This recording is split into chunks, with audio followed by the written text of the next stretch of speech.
Berarti setiap istri punya kira-kira kita ada 40 orang ini lebih ya. Kalau kita kumpul kira-kira banyaklah rahasianya ya. Kira-kira kalau ditanya rahasia apalah yang paling dirahasiakan kira-kira. Ini kan kalau bicara tentang rahasia seorang istri berarti rahasia seorang istri terhadap suami ya kan. Enggaklah juga dengan orang lain gitu ya kan. Ada enggak ibu-ibu memang menyimpan rahasia terhadap suami? Kayaknya adalah ya, di PA kami hari itu ada yang kurang jujur katanya ya kan. Mungkin juga masalah, saya lihat-lihat di di YouTube, ada juga katanya yang menyimpan rahasia terhadap suaminya masih komunikasi dengan mantannya. Mau chat-chatan lagi, masih bercanda-canda dalam bahasa-bahasa mesra. Itu katanya ya kan, dan dilihat di apa kan di medsos atau di internet gitu ya kan. Banyak rahasia-rahasia dan mungkin juga masalah keuangan ya kan. Mungkin rahasia tentang keuangan itu seiring dengan banyak lapisan-lapisan di dompetnya gitu ya kan. Atau banyaknya pasangan sepatunya begitu ya kan. Nah, kalau kita bicara tentang rahasia pastilah banyak sekali. Tapi hari ini kita akan belajar tentang bagaimana seorang istri, rahasia apa yang harus yang dikerjakan oleh istri untuk bisa memenangkan suaminya. Sebenarnya ibu-ibu yang dikasih Tuhan, karena ini rahasia, sebenarnya nggak boleh dikasih tahu. Jadi gimana kira-kira ya? Apalagi ini rahasia seorang istri yang memberitahu seorang bapak. Gimana kira-kira ya? Oke, baiklah. Kita belajar firman Tuhan bersama. Mari kita buka Alkitab kita dari pengurus kita memilihkan natsnya dari 1 Petrus 3 ayat 1 sampai 2, tapi kita akan pelajari dari sampai nanti ke ayat 6 ya. 1 Petrus 3 ayat 1 sampai ayat yang ke-6. 1 Petrus 3 ayat 1 sampai ayat yang ke-6. Nah, saya nanti membaca ayat yang pertama, kemudian ibu-ibu ayat yang kedua. Demikian seterusnya kita bergantian sampai berakhir di ayat yang ke-6. Sudah dapat ibu-ibu? Sudah ya. Mari kita mulai. Demikian juga kamu, hai istri-istri, tunduklah kepada suamimu, supaya jika ada di antara mereka yang tidak taat kepada firman, mereka juga tanpa perkataan dimenangkan oleh kelakuan istrinya. Ayat 2.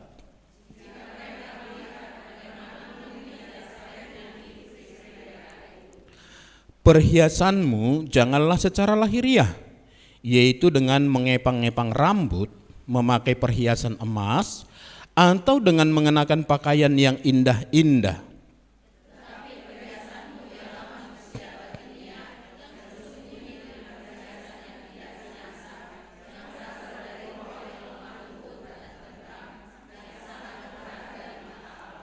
Sebab demikianlah caranya perempuan-perempuan kudus dahulu berdandan, yaitu perempuan-perempuan yang menaruh pengharapannya kepada Allah.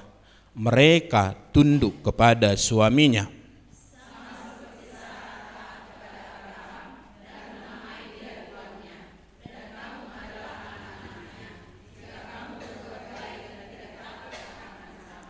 Baik, demikian firman Tuhan. Ibu-ibu yang dikasihi Tuhan, berbahagia kita yang membaca, yang merenungkan, dan yang melakukan firman Tuhan dengan setia.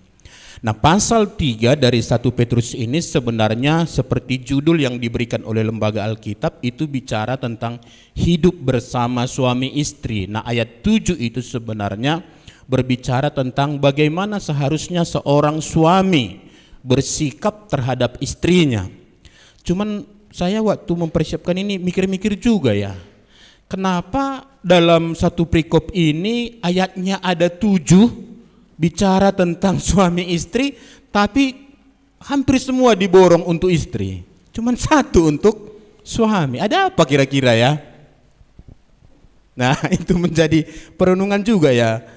Baik, ibu yang dikasihi Tuhan, rahasia seorang istri. Nah, mari kita lihat konteks dari firman Tuhan ini. Nats yang kita baca ini adalah pada waktu itu ada orang-orang yang tadinya mereka semua bukan orang Kristen, bukan yang percaya kepada Yesus, tetapi oleh pemberitaan Injil ada yang meresponi Injil itu, lalu mereka bertobat percaya kepada Yesus, sementara dalam konteks ini sementara suaminya belum percaya. Ya, jadi istrinya yang sudah mendengar Injil ini kemudian percaya, lalu kemudian mereka hidup sebagai orang Kristen, sementara suaminya belum percaya, belum bertobat. Nah, berarti dia sekarang berbeda keyakinan, berbeda agama. Itu konteks pada bacaan kita ini. Maka kita lihat pada saat itu Rasul Petrus ini melihat konteks pada saat itu bahwa di dalam sistem kekaisaran Romawi, nah itu dalam keluarga itu namanya sistem patriarki atau pater familias. Jadi laki-laki tertua di tengah-tengah rumah tangga itulah kepala keluarga. Jadi kalau misalnya berarti suami ya. Nah, tapi kalau masih hidup seorang ayah kakek, dia kemudian menjadi pemimpin. Nah, lalu itu kemudian berhubungan dengan iman mereka atau dewa yang mereka sembah.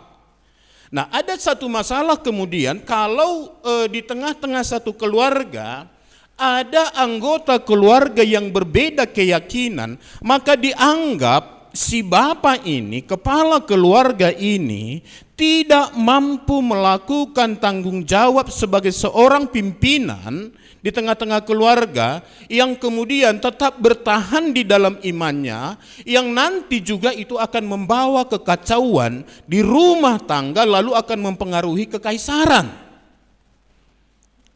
Maka berat sekali sebenarnya kalau ada seorang istri, ini terutama istri ya, istri yang kemudian percaya kepada Yesus sementara suaminya belum percaya kepada Yesus. Nah, jangan lupa dalam konteks pada saat itu suami itu punya wewenang penuh terhadap istri dan anak-anaknya. Sama seperti kaisar itu punya hak penuh terhadap warganya. Nah, jadi kalau ibu-ibu nanti misalnya dengar ada namanya itu Kaisar Caligula, lalu kemudian suatu kali dia lihat ada sepasang suami istri mereka baru diberkati, tanda kutip, baru disahkan dalam upacara pernikahan, lalu kaisar itu kemudian suka dengan perempuan yang baru menikah itu dia tinggal tunjuk bawa ke istana, lalu tanda kutip dia pakai 3 malam baru dipulangkan. Dan itu sepertinya sah-sah saja pada saat itu. Nah, dalam konteks inilah kemudian Rasul Petrus memberikan nasihat, lalu bagaimana menyikapi situasi ini? Cerai itu tidak dianjurkan, Bapak Ibu sedang dikasihi Tuhan. Nah, ingat latar belakangnya tadinya mereka sama-sama bukan orang percaya. Lalu kemudian salah satu dari anggota keluarga itu dalam konteks ini istri, lalu percaya kepada Yesus, sekarang dia harus bersikap dengan benar. Berbeda dengan konsep sekarang ya. Kita tahu bahwa pernikahan itu kalau dalam konteks agama Kristen itu harus sama-sama percaya kepada Tuhan Yesus, sama-sama anak Tuhan. Walaupun nanti pengertian kita dengan sama-sama percaya ini berbeda. Ya, yang penting Kristen nanti dikatakan seperti itu. Nah, di tengah-tengah pernikahan kita ada juga kemudian yang sudah mengaku percaya kepada Yesus padahal sebenarnya belum. Nah, ini akan menjadi masalah juga. Jadi ibu-ibu yang tidak lagi punya suami, nah barangkali ini menjadi pelajaran untuk bisa nanti diajarkan kepada buruh lah ya kan, bagaimana memenangkan hela. Nah, atau ibu-ibu di sini yang suaminya sudah sebagai hamba Tuhan, gak lagi lah berjuang untuk memenangkan ya kan. Tapi paling tidak ini juga nanti mendukung suami juga atau memenangkan orang lain juga ya. Nah, mereka jadi dalam konteks ini sebenarnya, jadi kalau ada satu anggota keluarga kemudian itu imannya berbeda dari iman keluarga sebelumnya, maka itu akan menjadi masalah besar.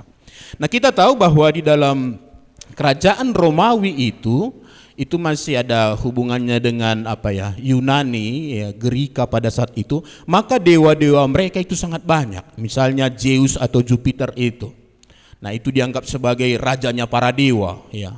Lalu kemudian ada Juno, dewi. Nah, dewi para dewa. Ada banyak dewa-dewa di situ yang kita kenal kadang-kadang, itu ada namanya Venus, ada Merkuri, ya gitu kan. Nah, itu ada banyak dewa. Jadi bisa saja dalam satu keluarga itu berbeda dewanya dengan keluarga lain. Sama seperti ada satu kelompok agama di sekitar kita ini, banyak sekali dewanya. Dan menurut mereka semakin banyak dewa semakin bagus. Nah, lalu pada saat itu kalau kaisar mati, lalu itu nanti setelah mati dianggap sebagai dewa. Nah, sekarang muncul satu pribadi yang katanya mati, lalu bangkit kembali dan dia dijadikan menjadi Tuhan. Dan itu agama baru. Itu menjadi masalah pada saat itu. Jadi ada konflik sebenarnya di dalam iman di tengah-tengah keluarga ketika ada orang-orang Kristen menjadi ada orang-orang yang tadinya bukan Kristen menjadi percaya kepada Yesus. Nah, maka mari kita lihat di sini. Nah, ibu yang dikasihi Tuhan, mengapa seorang istri dikatakan dari firman Tuhan ini harus tunduk kepada suaminya? Nah, ada dua hamba Tuhan yang di Alkitab kita ini, abang kita ya, Bang Petrus dan Bang Paulus ya. Mereka sama-sama bicara tentang suami dan istri itu, dan bahasa yang dipakai untuk istri itu sama. Tunduklah kepada suamimu. Dan saya rasa mereka tidak ada pernah kalau kita baca di Alkitab, belum pernah Paulus duduk bersama dengan Petrus untuk menulis bagian-bagian kitab ya. Kita sepakatlah kita bikin begini, enggak ada. Artinya apa? Ini adalah firman Tuhan yang diwahyukan melalui hamba-hamba Tuhan ini. Berarti itu kita pahami sekarang itu adalah kebenaran. Nah, saya harap kita sekarang semakin mengerti Alkitab ini, Bapak Ibu, Ibu yang dikasihi Tuhan. Alkitab ini adalah firman Tuhan. Lalu kalau ini firman Tuhan berarti ini adalah kebenaran. Benar. Itu maka kalau firman Tuhan dibacakan kepada kita, jawab kita apa? Respon kita apa? Ya dan amin. Menarik sekali di dalam Yakobus pasal 1 itu. Saya dulu waktu mengkhotbahkan itu, di sana ada 3 sikap yang diberikan terhadap dari diri kita terhadap firman Tuhan. Pertama itu adalah cepat mendengar. Lalu yang kedua menerima. Yang ketiga baru dikatakan meneliti. Ya, ini sebelum melakukan ya, nanti terakhir baru melakukan. Jadi 3 ini dulu pernah saya rubah urutannya. Ya, pertama itu cepat mendengar, lalu teliti dululah supaya mengerti. Setelah mengerti baru terima. Nah, itu logika saya waktu itu. Oh, rupanya tidak. Sekarang karena ini firman Tuhan, ibu-ibu mengerti atau tidak? Maksudnya apa? Sudah mengerti atau belum? Sekarang buka hatimu, terima itu kebenaran. Baru nanti pelajari maksudnya kira-kira apa, kok sulit ku mengerti ya. Saya kira itu yang kemudian dipahami oleh vokal grup Jericho dulu waktu menyanyikan lagu itu. Ajarlah daku melakukan menuruti firman-Mu walau tak selalu kupahami. Nah, maka sekali lagi Kak, ini firman Tuhan mengatakan bagaimana seorang istri itu, rahasia seorang istri dalam memenangkan suaminya. Yang pertama adalah ia harus tunduk kepada suaminya. Itu 3 kali dikatakan dalam bacaan kita ini, ibu-ibu. Di ayat pertama dikatakan demikian juga kamu hai istri-istri, tunduklah kepada suamimu. Nah, ini kalau dipakai istilah jamak di sini istri-istri, bukan berarti seorang suami punya banyak istri ya. Enggak, ini karena bicara tentang komunitas ya. Lalu di ayat 5b kemudian dikatakan di sana, nah, yaitu perempuan-perempuan yang menaruh pengharapannya kepada Allah. Nah, mereka tunduk kepada suaminya. Lalu diambil contoh itu ayat 6 juga dikatakan di sana, sama seperti Sarah taat kepada Abraham dan menamai dia tuannya. dan kamu adalah anak-anaknya jika kamu berbuat baik dan tidak takut akan ancaman. Jadi di sana dipakai kata tunduk itu taat kepada suami. Nah, jadi langkah pertama atau rahasia pertama dari seorang istri di dalam memenangkan suami adalah dia tunduk kepada suami. Mungkin kita sudah sering mendengarkan sejenis, kalau dibilang keluhan bukanlah ya, sejenis kerinduan yang dalam dari Pak Tubing itu ya, yang sekarang sering berkhotbah di persekutuan kaum bapak seperti nanti. Kenapa? Kenapa sulit sekali memenangkan para suami ini? Bapak Ibu tahu bahayanya kalau suami tidak takut akan Tuhan. Jangan lupa ordo atau urutan yang dipakai Tuhan dalam keluarga itu, yang paling atas itu adalah Allah atau Kristus. Itu maka dikatakan Kristus sebagai kepala keluarga. Lalu setelah Kristus siapa? Suami. Ini ordo ya, urutan-urutannya ya. Itu maka ketika Adam dan Hawa itu melakukan dosa, sebenarnya faktanya si Hawa yang mengambil buah itu, tetapi Allah tidak tanya Hawa duluan, si Adam. Kenapa? Dia yang paling bertanggung jawab, kemudian itu urutannya, baru kemudian nanti ibu, istri. Ada bahaya besar kalau seorang suami, seorang bapak itu tidak sungguh-sungguh taat kepada firman. Kalau kita baca nanti Mazmur 128, itu eksklusif, nats itu bicara tentang seorang suami yang takut kepada Tuhan dan berkatnya luar biasa Bapak Ibu. Ya. Barangkali itu masalah bagi kita sekarang sehingga keluarga kita tidak menikmati kebahagiaan. Saya harap ini menjadi perjuangan kita semua ibu-ibu ya. Terutama yang ya kita barangkali kita tahulah, ibu-ibu tahulah semua suaminya kan bagaimana pergumulan-pergumulannya. Sekarang kalau ibu-ibu tidak peduli dengan itu, ibu sendiri yang rugi, keluarga yang rugi. Maka firman Tuhan ini menolong kita semua. Nah, supaya benar-benar ibu-ibu yang dikasih Tuhan berjuang menundukkan diri di hadapan suami seperti tuntutan firman Tuhan ini. Ya, saya tidak tahu kenapa bahasa ini dipakai oleh dua hamba Tuhan ini. Tadi sudah saya katakan memang itu karena itu firman Tuhan. Tapi nampaknya ini sesuatu yang kemudian menjadi perjuangan di dalam diri seorang ibu. Bagaimana kemudian dia menundukkan diri di hadapan suaminya. Nah, di dalam bahasa aslinya ibu-ibu yang dikasih Tuhan, kata tunduk itu dipakai kata hupotasso. Itu adalah istilah yang dipakai untuk militer. Tahu militer ya? Militer itu dia tahu itu namanya apa? Otoritas. Nah, kalau itu komandannya tidak pernah ada bantahan di situ. Boleh diskusi, misalnya mau mengerjakan sesuatu, jadi kita nanti akan merebut daerah itu, caranya begini-begini. Nah, jadi kamu nanti yang di depan. Kalau misalnya di si A ini yang ditunjuk ini bilang banyak kali argumentasinya, ini perintah katanya, selesai. Iya Pak, siap, laksanakan. Jadi kita mengerti bahwa kata tunduk itu adalah seperti militer itu, tidak ada argumentasi. Nanti akan kita lihat batasannya, tentu tidak boleh melanggar iman kita. Ya, nggak boleh melanggar penyembahan kepada Allah. Nah, jadi tunduk kepada suami, nah itu penting dilakukan oleh seorang ibu. Nah, maka mari kita lihat mengapa seorang istri harus tunduk kepada suaminya. Nah, ini sebenarnya dalam rangka memenangkan suami tadi. Pertama dikatakan di sana, ketundukan istri terhadap suami adalah keharusan karena itu adalah perintah Tuhan. Gak usah bantah ibu-ibu. Sekarang kalau sulit menundukkan diri di hadapan suami, tolonglah berdoa sungguh-sungguh, bila penting berdoa puasa. Ya. Karena apa? Sekali lagi, nanti keluarga ibu yang mengalami kerugian, anak-anak ibu yang mengalami kerugian. Ya. Jadi itu adalah keharusan karena itu perintah Tuhan. Ketundukan seorang istri terhadap suami adalah karena ia takut kepada Tuhan. Nah, perhatikan dalam Efesus 5 ayat 22 sampai 24, firman Tuhan mengatakan, "Hai istri, tunduklah kepada," nah ini yang disampaikan oleh Rasul Paulus ya, firman Tuhan yang diterima oleh Rasul Paulus yang kemudian disampaikan kepada jemaat Efesus. Nah, lalu firman Tuhan mengatakan, "Hai istri, tunduklah kepada suamimu seperti kepada Tuhan."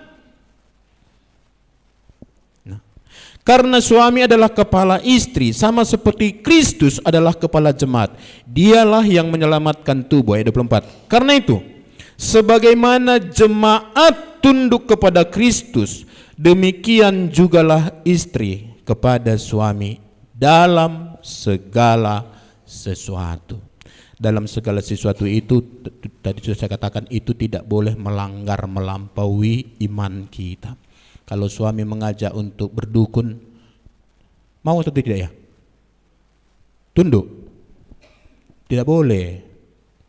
Lalu nanti karena pemilih tidak mau tunduk, nah disitulah siap menderita. Ini makanya salah satu bagian firman Tuhan yang paling banyak mengajarkan tentang penderitaan itu adalah 1 Petrus. Ya, menderita sebagai seorang hamba, sebagai seorang istri, banyak sekali di situ. Harus ada kesiapan itu. Tetapi tidak akan pernah berkurang ketundukannya kepada suaminya selagi itu tidak melanggar imannya, membawa dia kepada penyembahan berhala seperti tadi. Tadinya kan mereka adalah penyembah berhala atau dewa-dewa Romawi kuno itulah. Nah sekarang dia sudah mendapat pencerahan, Injil diberitakan, lalu dia tahu Allah yang benar itu siapa dan juru selamat itu siapa. Dia sekarang beriman. Sekarang mau dipaksa diajak kembali lagi kepada dewa yang dulu, so pasti dia katakan no. Lalu jawaban itu mungkin akan membawa dia kepada penderitaan. Tunduk kepada suami, ibu-ibu yang dikasihi Tuhan ya. Ya, ketundukan istri kepada suami adalah jalan untuk memenangkan suami. Jadi bukan melalui perkataan. Sekali lagi mari perhatikan ayat 1. Demikian juga kamu, hai istri-istri, tunduklah kepada suamimu, supaya jika ada di antara mereka yang tidak taat kepada firman, mereka juga tanpa perkataan dimenangkan oleh kelakuan istrinya. Ibu-ibu tahu betapa sulitnya untuk mengerem kata-kata. Ngocor ya. Gitu kan. Saya kadang-kadang dalam hati bikin perbandingan juga ya. Saya ucapkan sepatah kalimat, jawaban dari istri kira-kira berapa kalimat yang sudah patah-patah, dan kadang-kadang enggak patah-patah juga, nyanju gitu ya. Nah, istri saya. Ya itu kan rahasia tadi kan. Sekarang dibongkar rahasianya. Dan itu ibu-ibu bukan hanya istri saya saja begitu. Ya kan Ma? Nggak, ini serius kita loh ibu-ibu. Dan itulah yang sering membuat hati seorang suami itu jengkel. Cuman karena dia sudah sangat fasih menghadapi situasi itu, dia diam aja. Jangan pikir suami ibu-ibu sejahtera hatinya ketika ibu-ibu merepet. Kadang-kadang pura-pura aja senyum. Ndak ibu-ibu. Maka ini diajarkan dan ibu-ibu sudah tahu itu. Masalah terbesar dari ibu adalah mengerem ini ya. Ya. Nanti dalam Yakobus sampai dibicarakan itu tentang menguasai lidah. Maka yang dibutuhkan bukan keterampilan menginjili, bukan argumentasi teologis, bukan. Bertindaklah sebagai seorang istri yang berkhotbah tanpa kata. Silent preacher. Ya ibu-ibu ya. Sekarang betul loh, ini rumus yang diberikan firman Tuhan, bukan karangan saya. Ini firman Tuhan, berarti ini benar. Berjuanglah ya. Saya pernah melayani seorang ibu yang karena konfliknya dengan suaminya sampai sakit dia. Dan sakitnya enggak tanggung-tanggung. Nanti kalau saya sebutkan nama ibu itu, ibu-ibu tahu semua. Ya. Lalu dan benar nasihat saya waktu itu adalah dari 1 Petrus ini. Saya bilang, oke, mulai sampai 3 kali saya tanya, ibu benar mau menolong waktu itu saya panggil Lai supaya bertobat. Iya. Tetap. Lalu saya tanya lagi, serius itu? Iya. Setelah saya tanya 3 kali lalu dikatakan iya, lalu saya bacakan ini. Waktu saya kasih solusi, nah pertama, oke, tunduk kepada Lai. Ketundukannya bagaimana? Nah, kalau dia bicara, dengarkan, selagi itu tidak menyangkali iman. Lalu nanti malam saya bilang, karena biasanya dia bukan pulang pagi lagi, pulang malam, pagi pulangnya. Tunggu sampai Lai pulang. Kalau dia ketok pintu, harus itu yang buka. Ketika dia datang, tanya bagus-bagus, udah makan Pak? Atau apalah panggilan mesranya dulu ya kan, waktu pacaran, tahani kah, tahsai kan, tah apalah, kan, udah makan, udah makan say, senyum. Kalau dibilang belum, sediakan makanannya, mulai tambah berkerut di sini. Berat loh ibu, betul loh. Lalu besok kalau mau berangkat kerja, kalau itu yang berangkat duluan saya bilang sama Lai itu, saya berangkat duluan ya Pak, sudah kusediakan sarapan, tambah lagi kerutannya. Ketiga saya bilang, layani dia dengan bagus sebagai seorang istri dalam hubungan suami istri. Lalu protes ibu itu, macam mana saya bisa melakukannya itu? Udah jijik aku. Makanya tadi saya tanya 3 kali. Setelah agak berdebat sedikit, lalu kami kemudian, dan akhirnya itu menerima, lalu kami berdoa. Tidak sampai 3 bulan berubah suaminya. Jadi benar firman Tuhan ini, Ibu. Nah, ada banyak kisah sebenarnya nanti kalau kita lihat di media sosial itu ya. Jadi itu makanya ketundukan istri kepada suami adalah jalan untuk memenangkan suami. Berhenti beradu argumentasi tentang kebenaran firman Tuhan. Ada masanya nanti ibu-ibu. Nah memang dalam konteks kita orang Batak agak dekat juga dengan konteks orang Romawi ini. Kita kan kalau kepada otoritas di atas kita nggak boleh kita menasehatinya. Misalnya hula-hula, kan nggak bisa ya kan. Nah, tetapi bukan berarti tidak bisa memberikan kebenaran. Maka dipakai dang nama nasihat, dang nama ngajar ya udah itu. Napai ngotot doa gitu kalau orang Batak ya kan. Aku tidak menasehati bapak atau itu, aku sedang mengingatkan mau bahasa apa, tapi kualitas pengajarannya sama ya. Ya kan gitu ya kan. Tapi bahasa itu harus dipakai. Aku bukan mau mengajari tapi mau mengingatkan, paingoton. Ya. Nah makanya di dalam diri suami-suami Batak pun masih seperti itu loh ibu-ibu. Nah, oke ya. Jadi menangkan suami dengan perbuatan. Jadi bukan dengan pintarnya ibu-ibu menghafal ayat firman Tuhan lalu bisa menjelaskan walaupun benar semua konsep teologimu, tidak akan pernah memenangkan suami. Ini rumusan firman Tuhan. Berarti harus pertama yang mereka lihat adalah kelakuan istrinya. Nah, oke. Lalu bagaimana caranya supaya seorang istri itu bisa memenangkan suami dalam menunjukkan ketundukannya terhadap suaminya? Nah, pertama ketundukan seorang istri terhadap suaminya harus dimulai dari dalam hati yang mau merendahkan diri di hadapan suaminya. Ibu-ibu, mungkin ibu lebih pintar dari si bapak di rumah.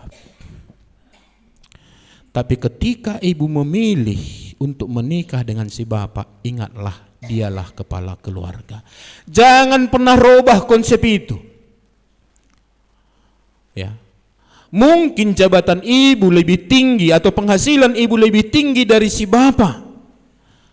Tapi kepala keluarga tetap si suami. Maka ini mari kita ingat ya, merendahkan diri, aku suamimu. Saya waktu pelayan ke Tanjung Balai, koordinator kita cerita, akhirnya seorang ibu menikah dengan seorang laki-laki, dari segi usia memang sama atau lebih tua si laki-laki ini ya. Tapi secara rohani si ibu ini sudah menjadi pelayan sebelum calon suaminya ini bertobat. Nah, lihat bandingnya kan.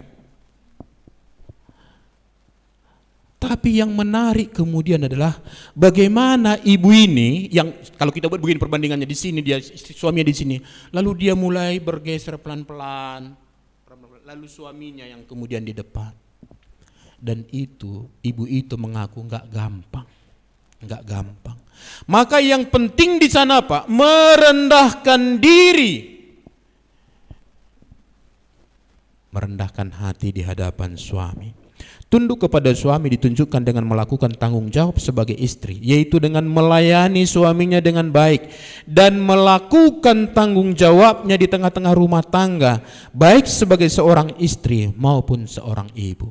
Jadi tunduk itu Bapak, ibu yang dikasihi Tuhan, bukan hanya sebatas manggut-manggut begini, lalu kemudian mengusap dada, merendahkan hati, tapi lakukan tanggung jawab. Apalagi ibu-ibu rajin-rajin ya kan, hari Minggu ke gereja gitu kan, hari Selasa ke Ibu Lydia, hari Rabu pada hari Rabu, hari Kamis pada hari Kamis, Jumat ada persekutuan di kantor, Sabtu STM, Minggu gereja lagi, penuh dengan persekutuan, firman Tuhan luas sekali dipahami. Tapi rumahnya jorok berantakan. Gimana hati seorang suami?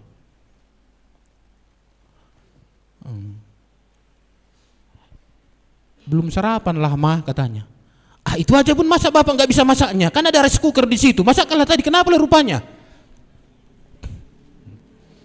Coba sekali lagi buat perbandingan katanya tadi. Kata-katanya kan, aku mau sarapan lah mah, kata suaminya. Lalu jawabnya gitu kan. Pakai nada lagi itu ya. Ya, mari perhatikan ini Bu. Jadi merendahkan diri lalu kemudian lakukan tanggung jawab ibu-ibu yang dikasihi Tuhan ya. Di Indonesia ibu rumah tangga itu adalah profesi. Ya kan? Pekerjaan ibu rumah tangga itu diterima di negara kita. Nah, berarti yang paling menguasai rumah itu siapa? Si ibu. Atau ada ibu-ibu bangga nanti kalau suaminya misalnya kan pekerjaan, bapak rumah tangga. Ada yang bangga seperti itu? Saya kira ibu-ibu enggak tega lah ya kan. Jangan. Tapi kalau wira swasta, malu kita. Tapi ibu-ibu, berarti ibu-ibu di rumah itu adalah pekerja. Ya.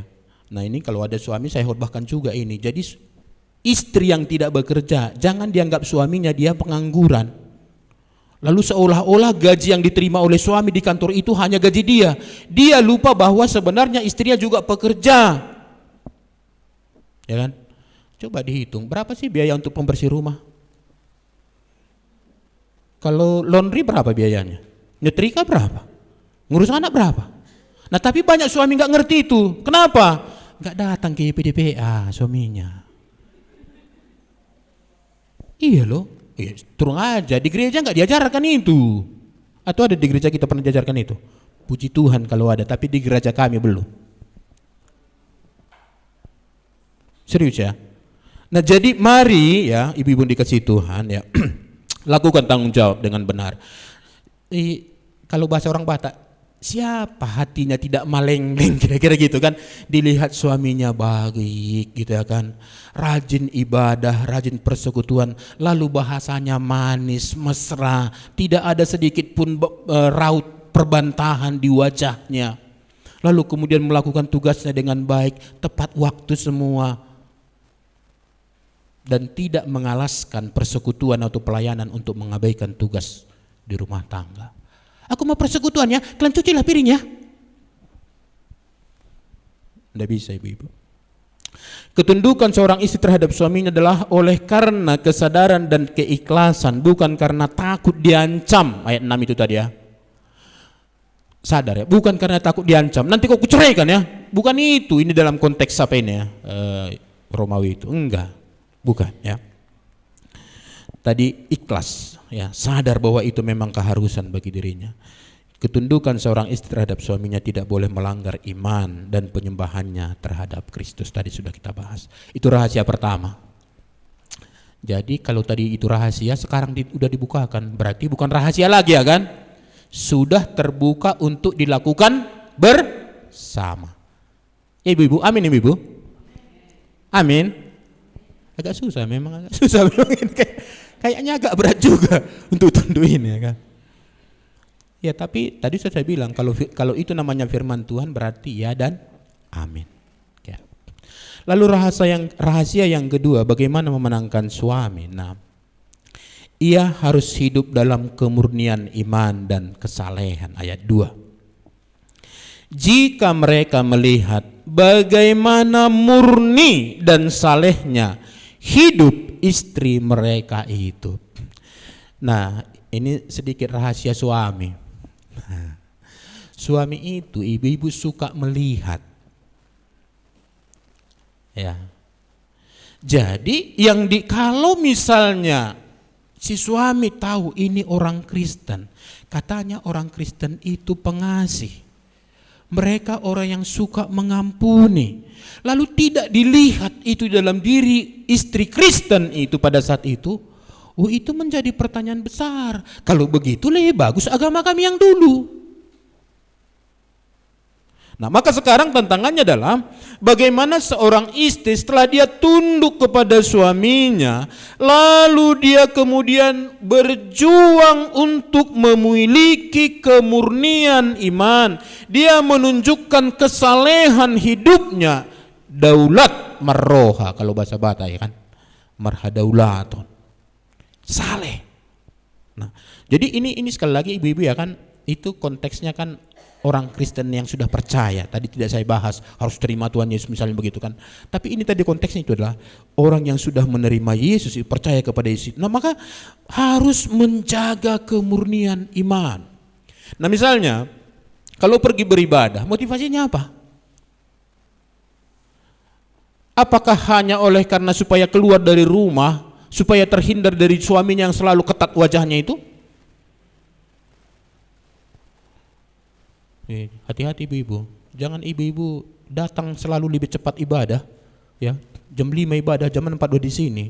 Kita pikir dia begitu peduli kan, jangan sampai terlambat. Rupanya karena menghindari di rumahnya.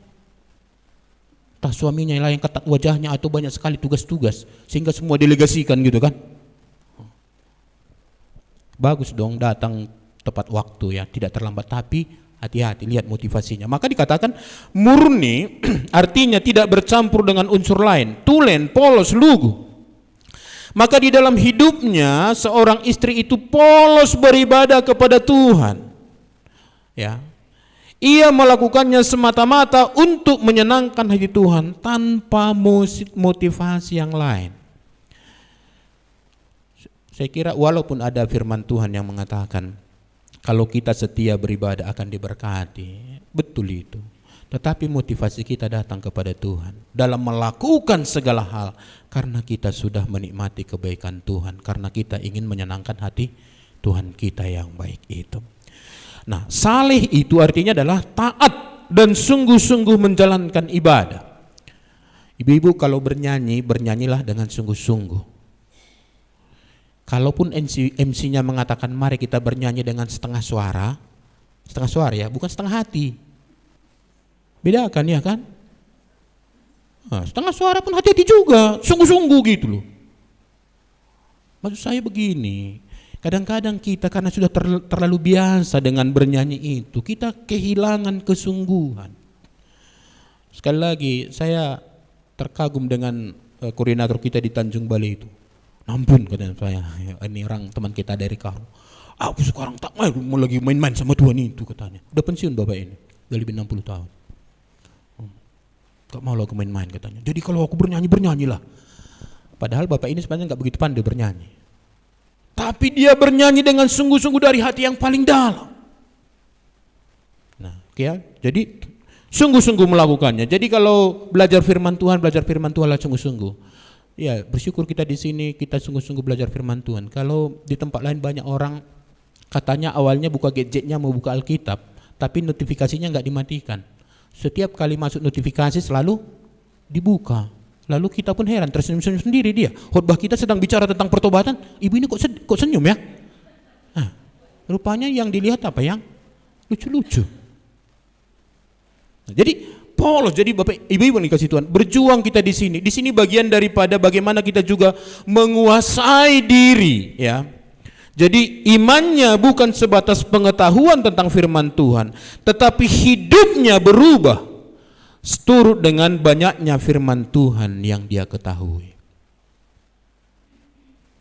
Oke, ibu-ibu yang dikasihi Tuhan, ini rahasia yang kedua, ya, hidup dalam kemurnian iman dan kesalehan. Dan sekali lagi itu masih dalam rangka bagaimana memenangkan suami tadi. Makanya tadi judulnya kan rahasia memenangkan suami, kan gitu ya kan.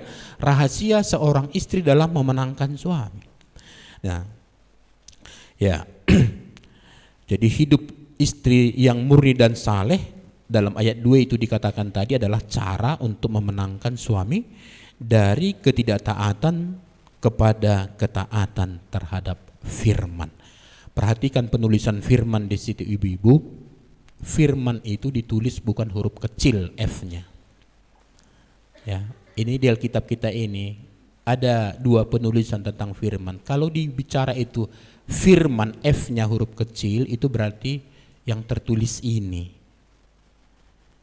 Tapi kalau F-nya huruf besar, dan itu jarang ketemu.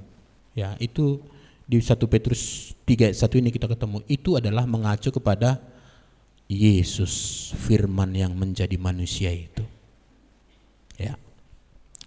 Oke, lalu yang ketiga, nah rahasia yang ketiga untuk memenangkan suami, ia mengutamakan kecantikan batiniah bukan kecantikan lahiriah. Ya. Ayat 3 sampai 5 dikatakan, perhiasanmu janganlah secara lahiriah, yaitu dengan mengepang-epang rambut, memakai perhiasan emas, atau dengan menggunakan pakaian yang indah-indah. Tetapi perhiasanmu ialah manusia batiniah yang tersembunyi dengan perhiasan yang tidak binasa, yang berasal dari roh yang lemah lembut dan tentram, yang sangat berharga di mata Allah. Sebab demikianlah caranya perempuan-perempuan kudus dahulu berdandan, yaitu perempuan-perempuan yang menaruh pengharapannya kepada Allah. Mereka tunduk kepada suaminya. Jadi diulangi lagi di sini ya, kata tunduk itu. Jadi perhiasannya ibu-ibu adalah apa? Perhiasan, mengutamakan perhiasan batiniah. Tapi hati-hati juga di sini. Lalu kalau begitu apakah tidak perlu perhiasan lahiriah? Tadi saya bilang laki-laki itu suka melihat. Kalau dilihatnya istrinya cantik, pakaiannya bagus, rapi, ya pastilah dia senang ya kan. Tapi kalau bayangkan kalau ibu-ibu itu adalah ibu-ibu darsem, tahu darsem?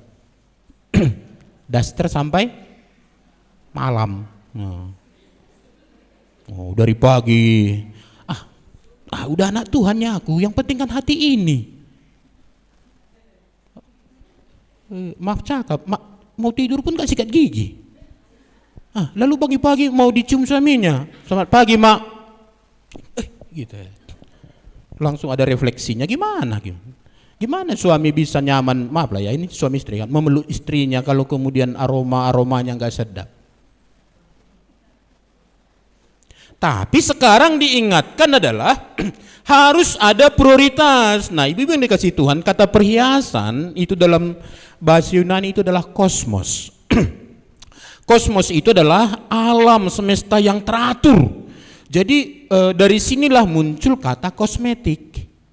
Dari kosmos ini. Maka orang yang berdandan itu adalah supaya dia rapi, tertata dengan bagus.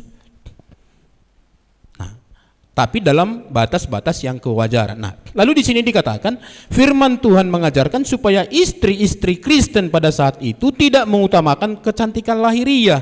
Ada 3 hal yang digarisbawahi di situ. Yang pertama apa? Mengepang-epang rambut. Yang kedua memakai perhiasan emas. Jadi nanti ibu-ibu habis ibadah Lydia kumpulkan semua emasnya, kasih sama saya. Saya sudah dengar firman Tuhan, Pak, nah ampun aku bertobat, tidak lagi mau pakai emas ya, kasih sama saya. Apa itu maksudnya? Ya. Lalu mengenakan pakaian yang indah-indah. Ini pakaian yang dimaksud di sini adalah pakaian yang indah-indah itu secara umum adalah pakaian yang berwarna ungu. Pakaian kemegahan. Siapa itu penjual kain ungu? Ibu Lydia. Jadi ini persekutuan ibu yang suka pakai pakaian yang indah-indah. Oh, hati-hati ibu. Kenapa itu dilarang? Karena pada masa itu berdandan dengan cara demikian adalah cara yang tidak pantas bagi perempuan Kristen. Karena kenapa? Karena itu adalah cara berdandan perempuan perempuan tunasusila, para pelacur. Ya. Jadi kalau misalnya ada seorang perempuan Kristen mau pergi beribadah, lalu dia mengepang-epang rambut, memakai perhiasan, itu perhiasannya sampai di kaki kan? Ya, udah dipakai di tangannya gitu kan, telinga, leher, sini lagi ya kan, tambah di kaki jalan. Kalau dia pakai perhiasan seperti itu lalu pakaian ungu, dia pergi ke persekutuan, ingat ya, atau ke gereja pada saat itu, kan suaminya kan belum percaya. Berarti dia berjalan sendiri dengan pakaian seindah itu, lalu orang akan pikir, ini ibu ini sedang menjajakan diri. Maka cara itu dianggap sebenarnya adalah cara atau alat rayuan untuk memikat lawan jenis, atau juga pada saat itu dianggap kosmetik wanita itu dipandang sebagai upaya untuk menipu. Jadi umurnya sudah 40 tahun, tampilannya 23 tahun. Nah, kira-kira gitu. Makeup bisa membuat itu ya. Bahkan mayat yang sudah krempeng gitu ya, nanti di make up cantik kali gitu loh. Wajahnya dari segi make upnya berubah. Nah, kenapa dilarang? Jadi ibu-ibu harus lihat konteksnya sekali lagi, bahwa pada saat itu adalah cara perempuan-perempuan pezina. Nah, sekarang suaminya sebenarnya kalau mereka berdandan dengan cara ini boleh-boleh saja, tetapi harus berjalan dengan suaminya. Sementara ibu ini, istri ini, dia mau beribadah, suaminya belum bertobat. Nah, maka itu menjadi masalah, suaminya bisa langsung marah. Oh, kamu mau melacurkan diri ya? Nah, maka di sini kita perhatikan ibu-ibu yang dikasih Tuhan. Jadi kalau ada perempuan Kristen yang keluar rumah untuk bersekutu dengan mengepang-epang rambut, memakai perhiasan emas, mengenakan pakaian yang indah-indah, nah biasanya dianggap sebagai perempuan pelacur. Maka Rasul Petrus, firman Tuhan, jangan seperti itu. Nah, maka sekarang berdandanlah dengan sepantasnya ibu-ibu. Maka ingat motivasi ini, ketika ibu-ibu berdandan, motivasinya apa? Apakah memang mencari perhatian dari teman-teman? Mungkin bukan lagi lawan jenis ya. Bukan. Ya. Apakah memang supaya nanti waktu aku pakai perhiasan ini, merek ini gitu kan, lalu orang semua tarik napas waktu aku lewat gitu kan. Kenapa? Wangi. Lalu banyak ikut saya dari belakang karena wangi gitu kan. Saya kadang-kadang kalau dulu naik sepeda motor ibu-ibu, ada orang yang wangi di depan, saya kejar gitu ikutan supaya aroma jalannya itu agak wangi juga gitu ya. Tahu maksud saya kan? Banyak juga kadang-kadang orang pakai parfum itu, jadi waktu dia lewat wangi jalan itu gitu. Nah, ini hati-hati ibu-ibu. Apa tujuan kita ketika berdandan? Nah, maka sekali lagi, nah kecantikan batiniah dikatakan di sini. Jadi mengapa seorang istri harus mengutamakan kecantikan batiniah daripada kecantikan lahiriah? Nah, kenapa? Pertama dikatakan kecantikan batiniah adalah perhiasan yang tidak binasa, yang bernilai, berasal dari roh yang lemah lembut. Jadi merek kosmetiknya apa? Roh yang remah lembut. Bukan V, kan? Bukan W, bukan M mereknya. Tahu nama-nama itu, panjangin tahu ibu-ibu namanya itu ya kan. Waktu bermakeup dia jejerkan semua di sini merek itu. Bukan ibu-ibu ya. Saya ada lihat, pernah ada video, ada seorang pemuda, halo dek katanya, lalu dicoleknya wajah cewek ini gitu kan. Lalu setelah dicoleknya ditaruh di kursi di tempat duduk daripada sepeda motor itu. Lalu penuh ini sepeda motor itu. Rupanya tebalnya makeupnya itu yang membuat dia cantik itu, karena makeup tadi tebal sekali gitu. Sampai bisa dicolek gitu, sampai bisa ditaruh di tempat duduk sepeda motor itu, nampak masih tebal gitu ya kan. Nah, kecantikan batiniah adalah perhiasan yang sangat berharga di mata Allah. Jadi ini berarti kalau berdandan untuk kemuliaan Allah, baru nanti menyenangkan suami dan menjadi berkat bagi orang lain. Jadi jangan sandungan. Jadi kalau pilih pakaian, jangan pilih pakaian yang belum siap dijahit, atau pilih baju yang kurang bahan ya. Carilah yang pas ya. Ngerti maksudnya ya?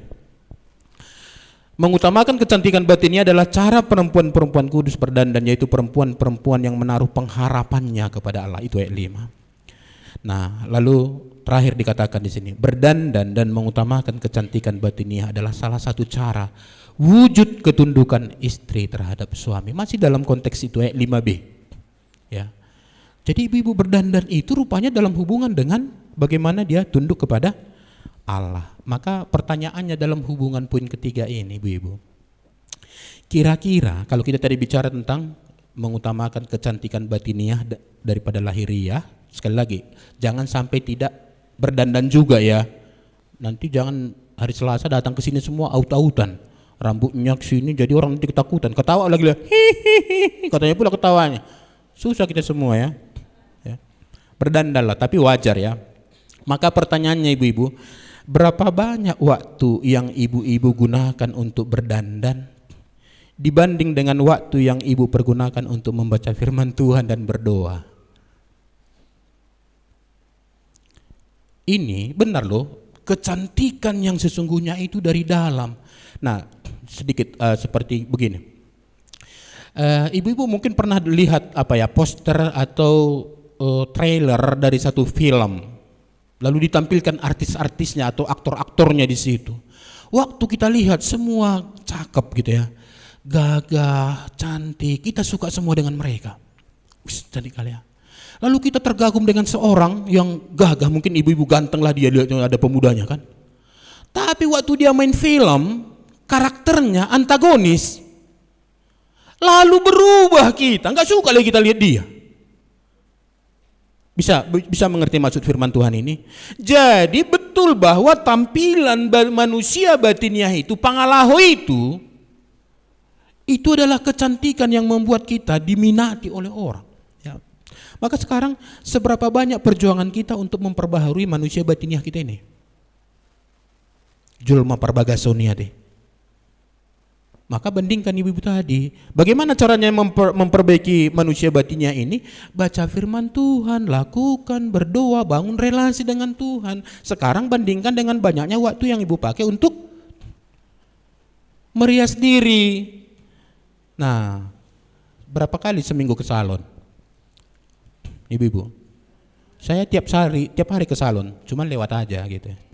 Karena di jalan kami banyak salon. Ibu-ibu berapa kali satu minggu ke salon? Lalu kalau berhias di rumah mau ke gereja berapa lama?